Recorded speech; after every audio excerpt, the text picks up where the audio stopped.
Conqueror's Haki, or the color of the Supreme King, is poised to be an enormous difference maker between now and the end of One Piece.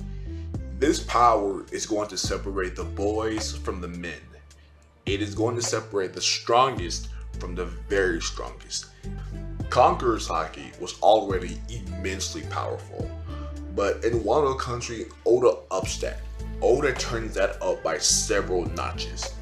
Not only can Conqueror's Haki be used in the traditional sense, but we learn that Conqueror's Haki can be used offensively, meaning one can coat whatever they want, their fist, their foot, a weapon, and Conqueror's Haki, and use that.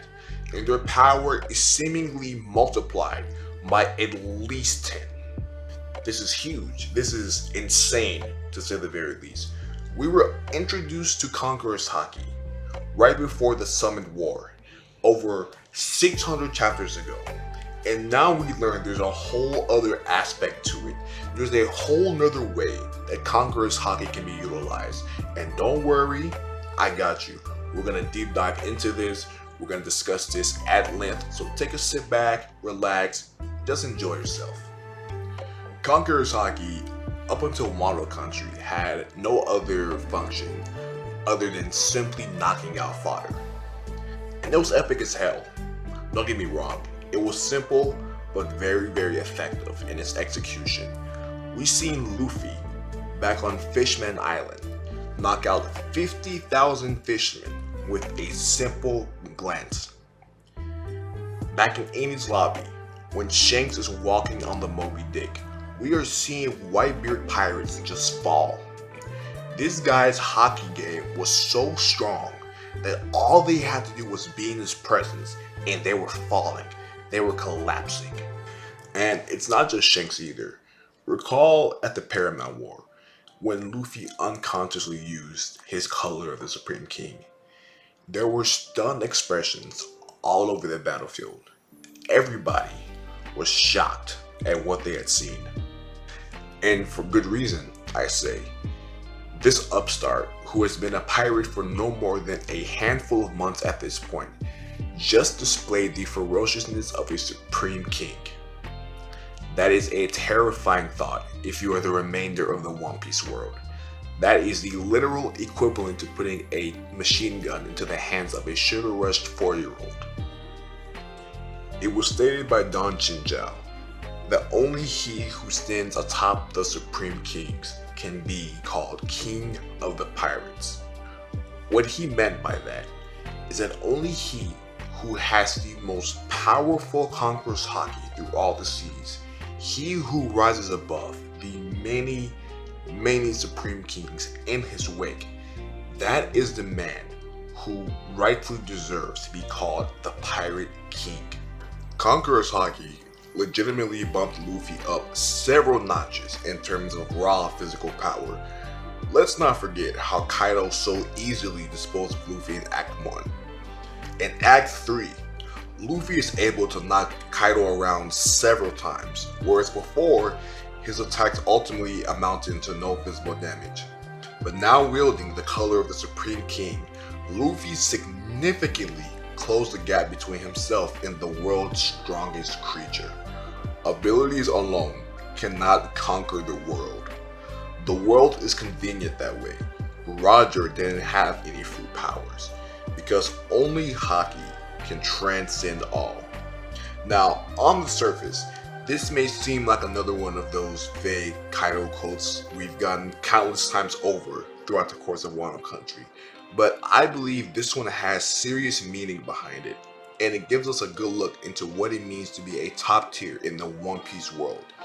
Yes, Devil Fruit powers are immensely powerful, we know this, but the big difference maker is Conqueror's Haki. The ability to exert one's own will into actual strength, into actual might. It's really no surprise how far one can go with just Haki alone. Let's take Shanks for example. This is the dude we know for a fact has no Devil Fruit power. Shanks is simply a guy with a sword, a couple guns, and his voice. That's it. So why is it over and over again Shanks is revered in the same conversation as some of the strongest names we've ever seen? 'Tis an easy answer. Shanks' color of the Supreme King is on a level, is on a tier unlike any other. Shanks very well could be the best Conqueror's Haki user in the series bar none. In chapter 1055 of One Piece, the Red Hair Pirates were outside of Wano's shores. I want to drive that point home. They were outside of Wano's shores. I'm talking several miles away. And Shanks managed to put the fear of God into an admiral. To top this off, Shanks was speaking directly to Ryokugyu via telepathy. As far as we know, we have not seen a single other character in this series do that. That is crazy. That is nasty work. But considering who Shanks' captain was, this does not come across as a surprise, because we've seen Goldie Roger, another man with no devil fruit power, toss it up with prime Whitebeard. Do keep in mind, at this point in time, Whitebeard does indeed have his Gura Gura no Mi, and a sickened Roger was able to 1. Knock Odin away as if he's just lower tier trash, before going at it with the world's strongest man. When Roger and Whitebeard clashed blades, their swords were at least several feet apart from each other. There was a distinctive amount of space in between their swords. That is mind-blowing to think about. This was our first real showing of Conqueror's Haki in this sense at least. We had never seen anything like this from Conqueror's Haki. To clash and not even touch. At the time, and even in hindsight, that is one of the craziest Conqueror's Haki beats in the entire series, without a doubt. And not only did these cats fight, they fought for multiple days. What does that say about Roger? What does it say about Shanks? What does it say about Luffy? What does that say about Conqueror's Haki? So it's clear to me that Conqueror's Haki is Oda's way of simultaneously putting the very strongest into an echelon of their own, and justifying that so by implementing a power system that demonstrates the difference in strength in a manner that is not contrived or overcomplicated, but rather by taking a concept which has been prominent for hundreds of chapters and fine-tuning it. We are talking about next level stuff here, ladies and gentlemen, and it makes you question, who else is boasting this insane power? Dragon, Mihawk, Emu, the Admirals, potentially, maybe, possibly Blackbeard, and dare I say, Buggy.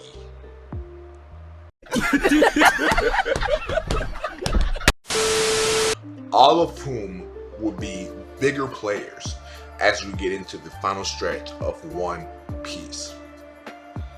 What makes the strongest different from the very strongest is not the weapon in one's possession, but the way said weapon is utilized.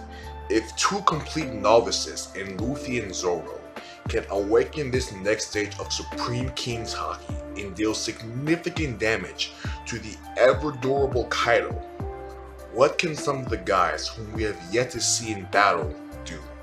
Just what are they capable of?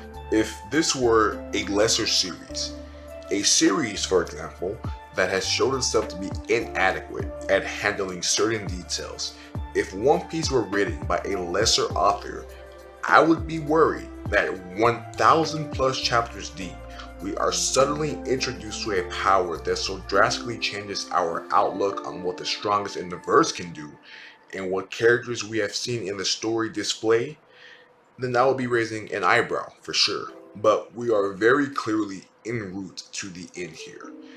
Everything we're seeing here is just preparing us for when the pieces are all in place for the final battle of One Piece. We have not yet seen the full scope of Conqueror's Haki. No, not even close. What we seen in Wano Country was a sneak peek. a preview, if you will, at the ceiling that must be broken through in order for one to dub himself the Pirate King, the freest man on all the seas. Hey, yo, it's the one, the only Jay Adonis. If you enjoyed this video, which you most likely did, go ahead and hit that thumbs up for me. Subscribe and turn on all notifications.